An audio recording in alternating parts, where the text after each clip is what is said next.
Okay, so to get a PayPal account, you're going to click here, sign up, choose business account, enter an email address, and here's kind of a cool little ninja tip. My email address is actually just smoothsavoy@gmail.com, but if I put that plus symbol, right, this little plus symbol, I can add anything here that I want into in between the plus and the at. I mean, any letters. I'm not sure if you can do letters, numbers. I think are fine. I'm not sure if symbols can go in there, but you can put anything in there, and it will still go to your Smooth Savoy or to your regular Gmail address. This only works for Gmail. I don't know. Well, I don't know if it works for other things, but the nice thing about this is that you can sign up for different products, and then if like they sell your email address, you'll know who sold it, right? You'll be like, hey, they sold it, like, because it says has the plus there and it's coming from someone else, even though it was plus PayPal. So plus you can also block them a little bit easier these days with filtering. You can block people pretty easily, but if for some reason you're like, oh, I never want to get anybody to send this email anymore, I can block just people sending to that email. So it's a pretty cool little ninja trick. That said, I will say that sometimes when you try to sign up with the plus, sometimes you click that continue button and it'll say error, like your email address is invalid, in which case that particular business software that they're using for signing people up does not recognize the plus as a valid symbol. So in those cases, you can't do this. Let's see if PayPal does that. It worked with PayPal. Now I have to obviously pick a password. Another ninja trick is to use something like LastPass is what I use here, right? And you can generate passwords. So I can generate a secure password, copy it. I'm not going to use that one because everybody can see it right now. But you get the idea. Is it'll generate passwords and then it'll save them for you and memorize them so that you really only need one password for everything. And it's a much more secure way of using passwords. You have one password that logs you into LastPass, and then that will automatically log you into everything else by memorizing your passwords for you. And if you don't know much about tech, but one thing to know is that you never want to use the same password on a different site. So you might have like one password that you use everywhere, and that's very insecure. You want to actually use multiple, like, different passwords for everything. So that's why this generates secure password. It generates a new one every single time. It's totally complex and weird, but you don't have to remember it because all you need to do is remember your password for LastPass. It will remember the rest. All right, so I've chosen a password. I click submit. I just got to put in my name.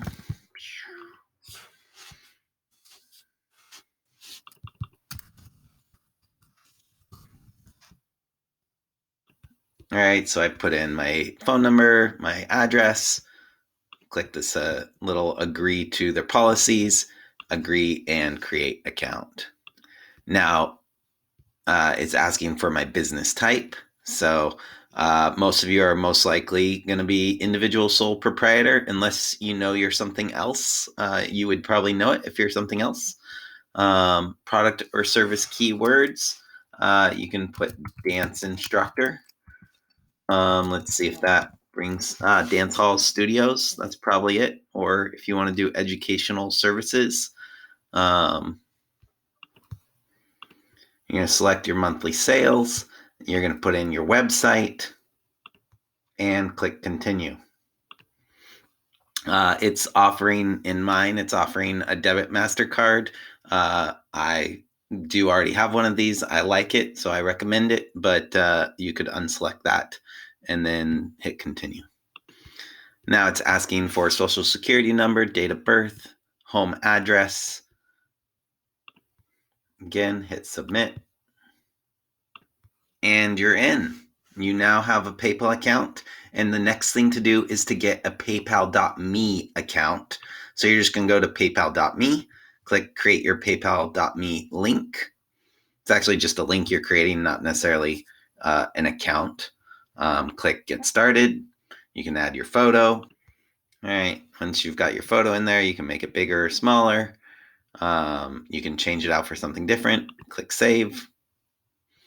There it is. Choose your link. Now this is the link you want to have at the end. So like mine is Dance Ninjas, right? Mine is already taken because I've already done it.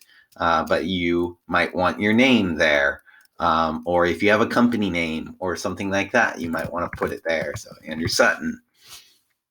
And you can see that's already taken, but I can take Andrew Sutton 101 or Andrew Sutton Dance.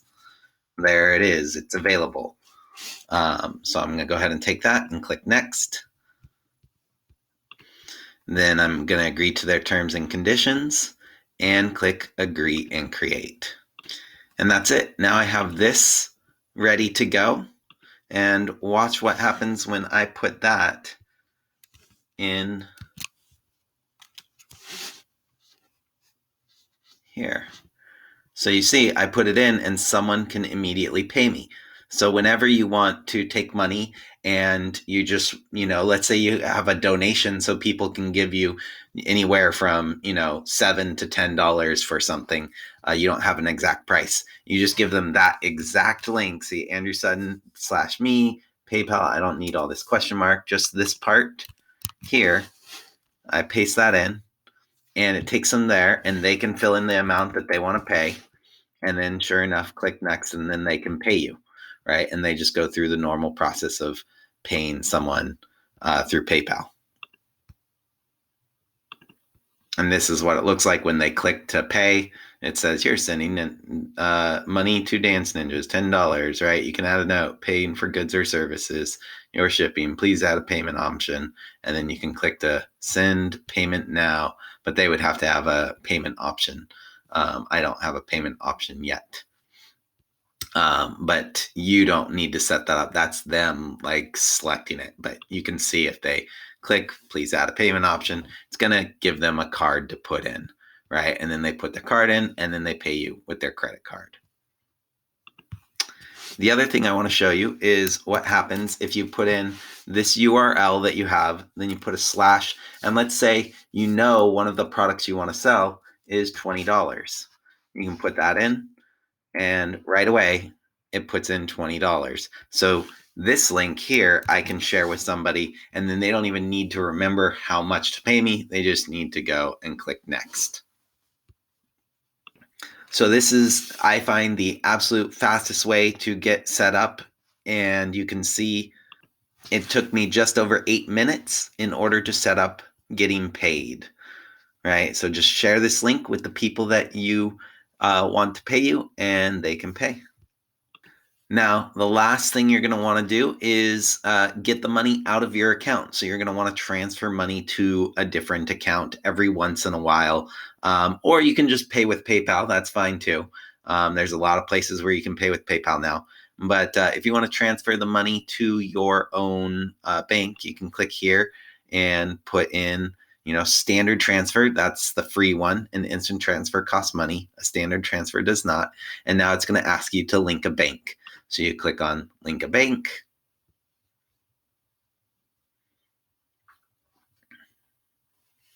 Search for your bank.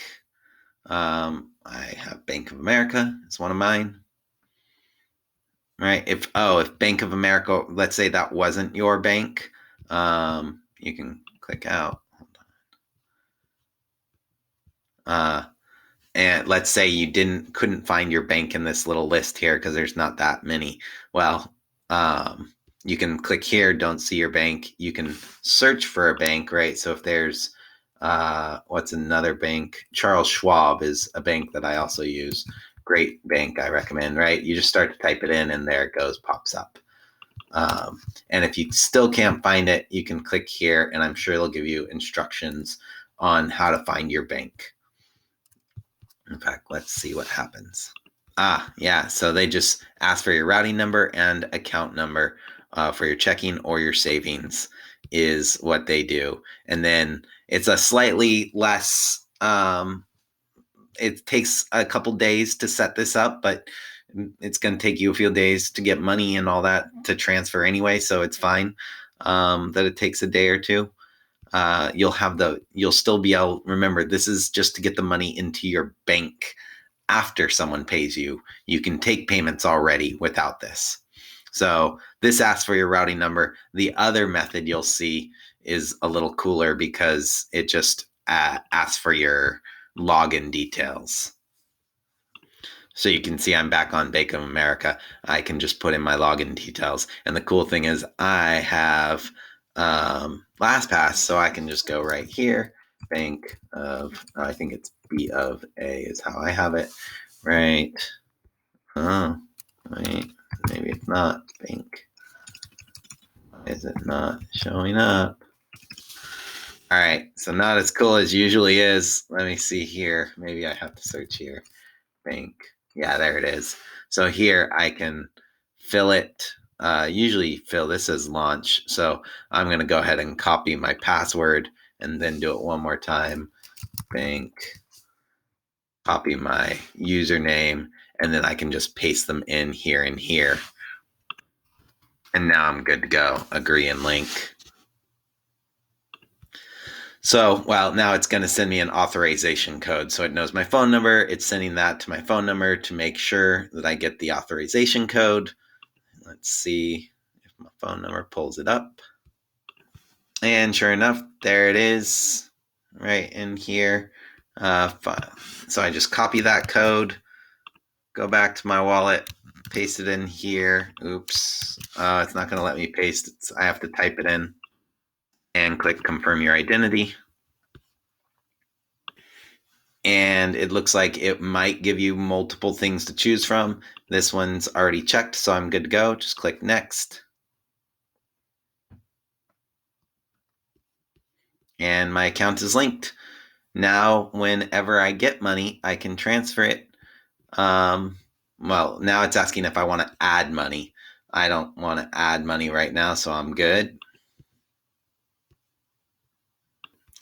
And now if I ever want to transfer money, I can go, like, it's probably not showing it right now. It's usually on the front page, but because I have no money, it might not be. But if I go to summary, let's go to my summary.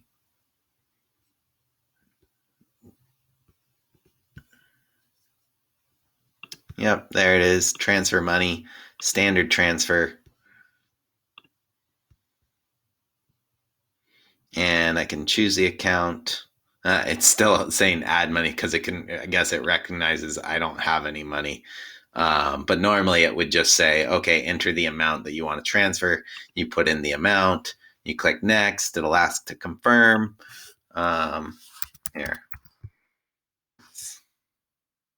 Right, asks to confirm, and then you transfer. But right now, I think it's actually going to transfer it, from Bank of America to PayPal. Whereas if there is money in PayPal, it would allow me to do it the other way around. And that's it. You now know how to set up PayPal account, take money, and transfer it to your bank.